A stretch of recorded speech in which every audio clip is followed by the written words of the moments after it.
ನಮಸ್ಕಾರ, ಟಿವಿ2ಗೆ ಸ್ವಾಗತ. ಬೆಂಗಳೂರು ಟಿಪ್ಪರ್ ಮತ್ತು ಜೆಸಿಬಿ ಮಾಲೀಕರ ಸಂಘವು ಅಧ್ಯಕ್ಷರಾದ ದೇವರಾಜ್ ಅವರ ನೇತೃತ್ವದಲ್ಲಿ ವಿವಿಧ ಕ್ಷೇತ್ರಗಳಲ್ಲಿ ಸಾರ್ವಜನಿಕರು ಹಾಗೂ ಸ್ಥಳೀಯ ಮುಖಂಡರೊಂದಿಗೆ ಸಭೆ ನಡೆಸುತ್ತಾ ಬರುತ್ತಿದೆ. ಸಂಘದ ಕುಂದುಕೊರತೆಗಳು ಹಾಗೂ ಬೆಲೆ ಏರಿಕೆಯ ಕುರಿತು ಜಾಗೃತಿ ಮೂಡಿಸುವ ಕೆಲಸವನ್ನು ಈ ತಂಡವು ನಿರಂತರವಾಗಿ ಮಾಡುತ್ತಿದೆ. ಸಭೆಯ ಪ್ರಮುಖ ಮುಖ್ಯಾಂಶಗಳು: ಲೋಕೇಶ್ ರೆಡ್ಡಿ ಅವರಿಗೆ ಸನ್ಮಾನ. ಬೊಮ್ಮನಹಳ್ಳಿ ಕ್ಷೇತ್ರದ ಅರಕೆರೆ ಭಾಗದಲ್ಲಿ ನಡೆದ ಕಾರ್ಯಕ್ರಮದಲ್ಲಿ ಸ್ಥಳೀಯ ಸಮಾಜ ಸೇವಕ ಹಾಗೂ ಮುಖಂಡರಾದ ಲೋಕೇಶ್ ರೆಡ್ಡಿ ಅವರನ್ನು ಗೌರವಪೂರ್ವಕವಾಗಿ ಸನ್ಮಾನಿಸಲಾಯಿತು. ಈ ಸಂದರ್ಭದಲ್ಲಿ ಮಾಲೀಕರು ತಮ್ಮ ಕಷ್ಟಗಳನ್ನು ಅವರ ಮುಂದೆ ತೋಡಿಕೊಂಡರು. ಬೆಲೆ ಏರಿಕೆ ಕುರಿತು ಚರ್ಚೆ. ಲೋಕೇಶ್ ರೆಡ್ಡಿ ಅವರು ಮಾತನಾಡಿ, ಜೆಸಿಬಿ ಮತ್ತು ಟಿಪ್ಪರ್ ಇಲ್ಲದೆ ಯಾವುದೇ ಅಭಿವೃದ್ಧಿ ಕೆಲಸಗಳು ವೇಗವಾಗಿ ಸಾಗಲು ಸಾಧ್ಯವಿಲ್ಲ. ಕಳೆದ ಕೆಲವು ವರ್ಷಗಳಲ್ಲಿ ವಾಹನಗಳ ಬೆಲೆ ದುಪ್ಪಟ್ಟಾಗಿದ್ದರೂ ಮಾಲೀಕರು ಅಷ್ಟೇ ಪ್ರಮಾಣದಲ್ಲಿ ದರ ಹೆಚ್ಚಿಸದೆ ಅಲ್ಪಮಟ್ಟದ ಏರಿಕೆ ಮಾಡಿದ್ದಾರೆ. ಇದನ್ನು ಸಾರ್ವಜನಿಕರು ಅರ್ಥ ಮಾಡಿಕೊಳ್ಳಬೇಕು ಎಂದು ಮನವಿ ಮಾಡಿದರು. ಸರ್ಕಾರಕ್ಕೆ ಅಧ್ಯಕ್ಷರ ಮನವಿ. ಸಂಘದ ಅಧ್ಯಕ್ಷರಾದ ದೇವರಾಜ್ ಅವರು ಮಾತನಾಡಿ, ಟಿಒ ಮತ್ತು ಸಂಚಾರಿ ಪೊಲೀಸ್ ಇಲಾಖೆಯಿಂದ ಸಾಕಷ್ಟು ತೊಂದರೆಗಳು ಎದುರಾಗುತ್ತಿವೆ. ಸರ್ಕಾರವು ಕೂಡಲೇ ಈ ವಿಷಯದಲ್ಲಿ ಮಧ್ಯಪ್ರವೇಶಿಸಿ ನಮಗೆ ನ್ಯಾಯ ಒದಗಿಸಬೇಕು ಎಂದು ಒತ್ತಾಯಿಸಿದರು. ಸಭೆಗೆ ಆಗಮಿಸಿದ್ದ ಗಣ್ಯರನ್ನು ಸಂಘದ ವತಿಯಿಂದ ಸನ್ಮಾನಿಸಿ ತಮ್ಮ ಹೋರಾಟಕ್ಕೆ ಬೆಂಬಲ ನೀಡುವಂತೆ ಕೋರಲಾಯಿತು. ಈ ಕಾರ್ಯಕ್ರಮದಲ್ಲಿ ಸಂಘದ ಉಪಾಧ್ಯಕ್ಷರಾದ ಬಾಬುರೆಡ್ಡಿ ಅವರೊಂದಿಗೆ ಸ್ಥಳೀಯ ಮುಖಂಡರಾದ ಹರಿ, ವಿಜಯ್ ಕುಮಾರ್, ವಿಜಯ್ ರಾಥೋಡ್, ಪ್ರಭು, ವಿಜಯ್ ಶಂಕರ್, ಗೌತಮ್ ಹಾಗೂ ವೆಂಕಟೇಶ್ ರೆಡ್ಡಿ ಅವರು ಉಪಸ್ಥಿತರಿದ್ದರು. ಇವರ ಜೊತೆಗೆ ಅರಕೆರೆ ಭಾಗದ ಪ್ರಮುಖ ಮುಖಂಡರು ಸಹ ಕಾರ್ಯಕ್ರಮದಲ್ಲಿ ಭಾಗವಹಿಸಿದ್ದರು.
ಈ ದಿನ ಬೆಂಗಳೂರು ಜೆಸಿಬಿ ಹಾಗೂ ಟಿಪ್ಪರ್ ಮಾಲೀಕರ ಸಂಘದ ವತಿಯಿಂದ ಈ ಒಂದು ಭಾಗದಲ್ಲಿ ಬೆಲೆಯನ್ನು ನಿಗದಿಪಡಿಸಿ 1ನೇ ತಾರೀಕಿಂದ ಜಾರಿಗೆ ತಂದಿದ್ದಾರಂತೆ. ಬೆಲೆಯನ್ನು ನಿಗದಿಪಡಿಸಿ ಜೆಸಿಬಿಗೆ ಗಂಟೆಗೆ ಮಿನಿಮಮ್ ಇಷ್ಟು, ಟಿಪ್ಪರ್ಗೆ ಆಮೇಲೆ ಟ್ರಾಕ್ಟರ್ಗೆ ಇಷ್ಟು ಅಂತ ಬೆಲೆ ನಿಗದಿಪಡಿಸುವ ಕಾರ್ಯಕ್ರಮವನ್ನು ಹಮ್ಮಿಕೊಂಡಿದ್ದಾರೆ. ಹಾಗೂ ಈ ಭಾಗದ ಎಲ್ಲಾ ಜೆಸಿಬಿ ಹಾಗೂ ಟಿಪ್ಪರ್ ಮಾಲೀಕರಿಗೆ ಇದರ ಬಗ್ಗೆ ಮಾಹಿತಿ ಕೊಟ್ಟು ಹಾಗೂ ಇದರಿಂದ ಆಗುವ ಅನುಕೂಲಗಳು ಇದೆಲ್ಲ ತಿಳಿಸಲು ಈ ಒಂದು ಕಾರ್ಯಕ್ರಮವನ್ನು ಕರೆದಿದ್ದಾರೆ. ನನ್ಗೆ ಬಹಳ ಖುಷಿ ಆಯ್ತು. ನಮ್ಮ ಈ ಭಾಗದ ಹರಿ ಹಾಗೂ ವಿಜಯ್, ಗಂಗಾಧರ್ ಇವರೆಲ್ಲ ಈ ಒಂದು ಕಾರ್ಯಕ್ರಮವನ್ನು ಮಾಡ್ತಾ ಇದೀವಿ ಅಂತ ಹೇಳಿದ್ರು. ಆಯ್ತು, ನಮ್ ಜಾಗದಲ್ಲೇ ಮಾಡಿ ಅಂತ ಹೇಳಿ ಈ ಒಂದು ಜಾಗವನ್ನು ವ್ಯವಸ್ಥೆ ಮಾಡಿಕೊಟ್ಟು. ಯಾಕೆಂದ್ರೆ ಯಾಕೆ ಖುಷಿ ಆಯ್ತು ಅಂದ್ರೆ, ನಮ್ ತಂದೆಯವರು ಕೃಷ್ಣಾರೆಡ್ಡಿ ಅವರು ಈ ಒಂದು ಕಸಬಿನಿಂದನೇ ಅವ್ರ ಜೀವನ ಪ್ರಾರಂಭ ಮಾಡಿದ್ರು. ನಮ್ದು ಇಟ್ಕೆ ಗೂಡಿತ್ತು. ಆಗ 1995ರಲ್ಲಿ ಮನ್ನರ್ಘಟ್ಟ ರಸ್ತೆಯಲ್ಲಿ ಮೊದಲನೇದಾಗಿ ಜೆಸಿಬಿ ತಗೊಂತಾರೆ. ಆಗಿನ ಕಾಲದಲ್ಲಿ ಯಾವ ಜೆಸಿಬಿಗಳು ಇರಲ್ಲ. ಈ ಬನ್ನರ್ಘಟ್ಟ ರಸ್ತೆಯಲ್ಲಿ 2 ರಿಂದ 3 ಗಾಡಿ ಇರುತ್ತೆ. ಆಗ ಹೆಂಗಿತ್ತು ಅಂದ್ರೆ ಕಾಂಪಿಟೇಷನ್ ಇರ್ಲಿಲ್ಲ. ಈಗಿನ ಕಾಲದಲ್ಲಿ ಜೆಸಿಬಿಗಳು ಹೆಂಗಾಗಿದೆ ಅಂದ್ರೆ, ಪ್ರತಿ ಈ ವಿಶ್ವೇಶ್ವರಯ್ಯ ರೋಡಲ್ಲೇ ಒಂದು 10 ಜೆಸಿಬಿ ಇದೆ.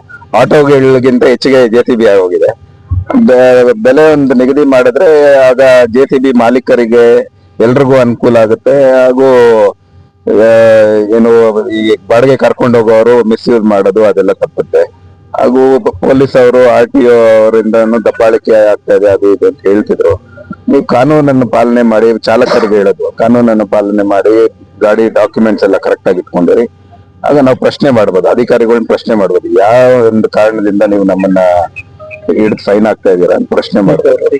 ಪಿ ಕವರ್ ಇರುತ್ತೆ, ಹಾಗೂ ಯೂನಿಫಾರ್ಮ್, ಇನ್ಶೂರೆನ್ಸ್, DL ಇವೆಲ್ಲ ಕರೆಕ್ಟ್ ಆಗಿ ಇಟ್ಕೊಳ್ಳಿ. ಕರೆಕ್ಟ್ ಆಗಿ ಇಟ್ಕೊಂಡ್ರೆ ನಮ್ಗೆ ತಾತ್ಕಾಲಿಕವಾಗಿ ಸ್ವಲ್ಪ ಕಷ್ಟ ಆಗ್ಬೋದು, ಬಟ್ ಲಾಂಗ್ ರನ್ ಅಲ್ಲಿ ಇದು ಬಹಳ ಅನುಕೂಲ ಆಗುತ್ತೆ.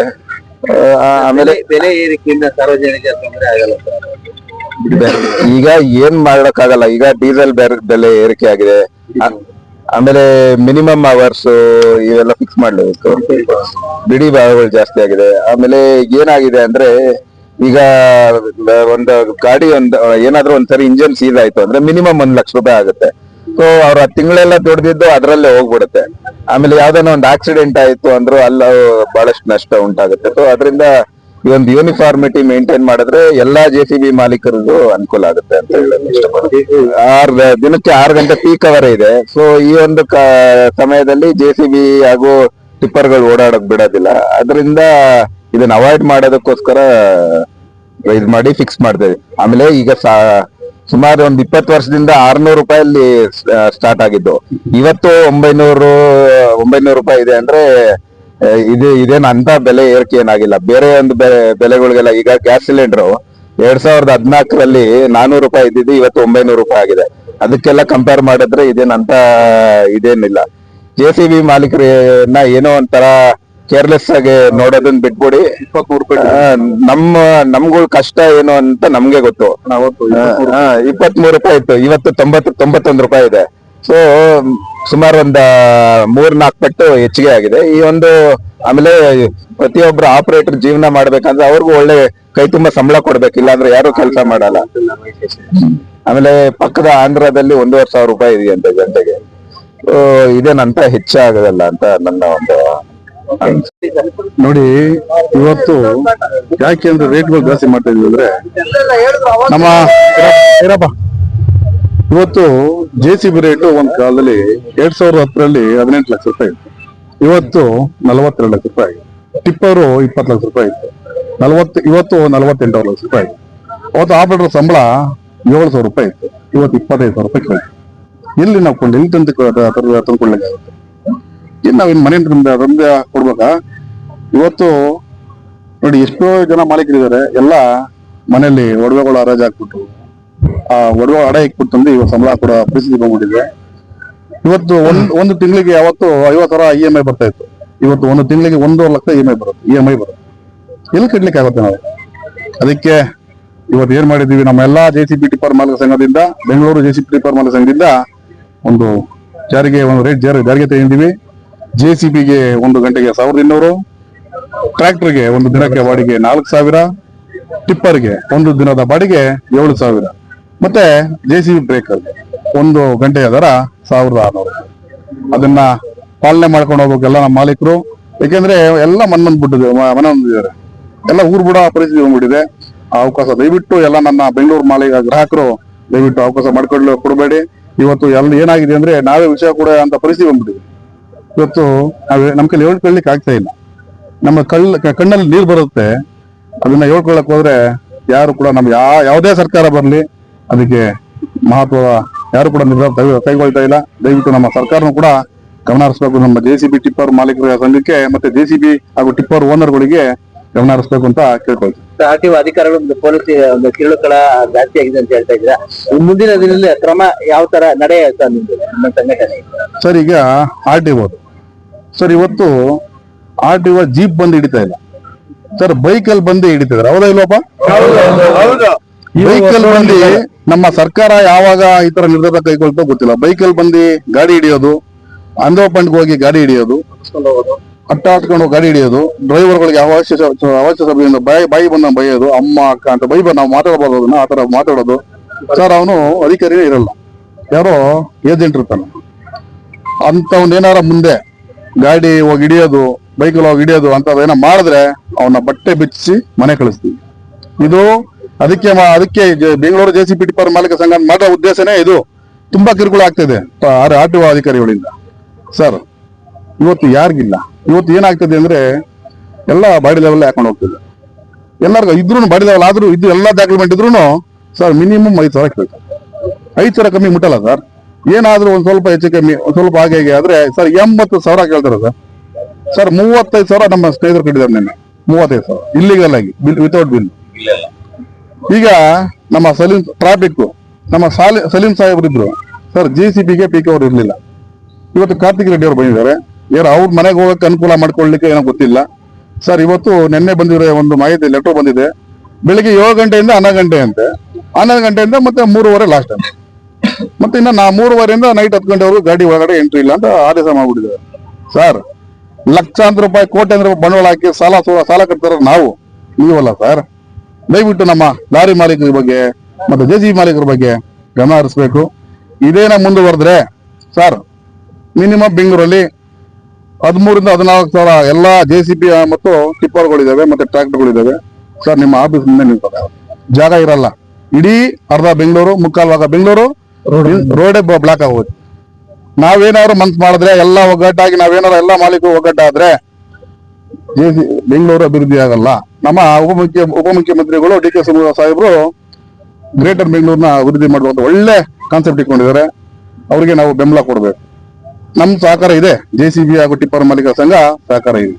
ಅದಕ್ಕೆ ನಮ್ಮ ಸಾಹೇಬರು DK ಶಿವಕುಮಾರ್ ಸಾಹೇಬರು ಸ್ವಲ್ಪ ಅವ್ರ ಗಮನಕ್ಕೆ ಹೋಗಿದೇನೋ ಗೊತ್ತಿಲ್ಲ ಇದು, ಯಾಕೆಂದ್ರೆ ಇದು ಹೋಗಿರಲ್ಲ. ಯಾಕೆಂದ್ರೆ ಅವರು ಪಾಪ ನಮ್ಮ ಡಿಪಾರ್ಟ್ಮೆಂಟ್ ಇದ್ದಾರೆ, ಅವರು ಕೂಡ ಇರೋರೆ. ಹಾಗಾಗಿ ಇದನ್ನ ನಮ್ಮ DK ಶಿವಕುಮಾರ್ ಸಾಹೇಬರು ಗಮನ ಹರಿಸಬೇಕು. ಇದ್ರ ಬಗ್ಗೆ 7 ಗಂಟೆಯಿಂದ 11 ಗಂಟೆ ಆದ್ರೆ ಆಪರೇಟರ್ ಸಂಬಳ ಕೊಡ್ಲಿಕ್ಕೂ ನಮ್ಗೆ ಆಗಲ್ಲ.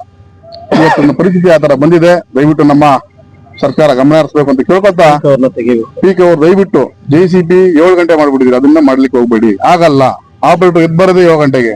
ನಾವು ಆ ಡ್ರೈವರ್ಗಳನ್ನ ಹಿಂಸೆ ಕೊಡ್ಲಿಕ್ಕೆ ಆಗಲ್ಲ. ಯಾಕಂದ್ರೆ ಅವರು ಕೂಡ ಅವ್ರು ಇಲ್ದ್ರೆ ನಾವೇನು ಮಾಡ್ಲಿಕ್ಕೆ ಆಗಲ್ಲ. ಅವರೇ ನಮ್ಗೆ ಅಂದ, ಅವ್ರಿಲ್ದೇನೆ ನಾವು ಏನು ಮಾಡ್ಲಿಕ್ಕೆ ಸಾಧ್ಯನೇ ಇಲ್ಲ. ದಯವಿಟ್ಟು ಇದನ್ನ ನಾನು ಕಳಕಳಿಗಾಗಿ ನಮ್ಮ ಸರ್ಕಾರಕ್ಕೆ ಕೈ ಮುಗಿ ಕೇಳ್ಕೊಳ್ತೀನಿ. ದಯವಿಟ್ಟು ಯಾರು ಕೂಡ ಇದನ್ನ ಪಾಲನೆ ಮಾಡಬೇಡಿ. ಯಾಕೆಂದ್ರೆ 7 ಗಂಟೆ ನಮ್ಗೆ ಆಗಲ್ಲ. ಇದು ಸರ್ಕಾರ ಗಮನ ಹರಿಸ್ಬೇಕು ಅಂತ ಹೇಳ್ತಾ, JCB ಅಟ್ಲೀಸ್ಟ್ ಟಿಪ್ಪರ್ ಮಾಡಿ. ನೀವ್ ಏನ್ ಮಾಡಿದ್ರೆ ಮಾಡ್ಕೊಳ್ಳಿ, ಸ್ಕೂಲ್ ಟೈಮ್ ಇರುತ್ತೆ ಮಾಡ್ಕೊಳ್ಳಿ. ಇದು JCBಗಂತೂ ಎಮರ್ಜೆನ್ಸಿ ವೆಹಿಕಲ್ ಅದು. ಯಾಕೆಂದ್ರೆ ಏನಾದ್ರು ಬಿಲ್ಡಿಂಗ್ ಬಿದ್ದಾಯ್ತು, ಏನಾದ್ರು ಇನ್ನೊಂದು ಅಪಘಾತ ಆಗ್ತಾ ಇತ್ತು, ಅಪಘಾತ ಆಗಿರುತ್ತೆ, ರೋಡೇ ಬಿದ್ದೋಗ್ತಾ ಇರುತ್ತೆ, ರೋಡೇ ಕುಸ್ಬಿಟ್ಟಿರುತ್ತೆ. ಇದಕ್ಕೆ JCB ಹೋಗ್ಲೇಬೇಕು ಸರ್. JCB ಇರಿದ್ರೆ ಇವತ್ತು 5 ರಿಂದ 10 ರೂಪಾಯಿ ಕೇಳ್ತಾರೆ ಸರ್ ಟ್ರಾಫಿಕ್. ನಾವ್ ಎಲ್ಲಿ ತಂದ್ಕೊಡ್ಲಿ ಸರ್? ನಮ್ಗೆ ಒಂದು ದಿನದ ಲಾಭನೇ ಇರಲ್ಲ. ಎಲ್ಲಾ ಕಳೆದು 2,000 ರೂಪಾಯಿ ಮಿಕ್ಕಿದೆ ಸರ್. ಅದರಲ್ಲಿ ಪೊಲೀಸ್ನವ್ರು 10,000 ಕೇಳ್ತಾರೆ. ಎಲ್ಲಿ ತಂದ್ಕೊಡ್ಲಿಕ್ಕೆ ಅಂತ ಕೇಳ್ಕೊಂತ ದಯವಿಟ್ಟು ಇದಕ್ಕೆ ಗಮನ ಹರಿಸ್ಬೇಕು ಅಂತ ಕೇಳ್ಕೊತ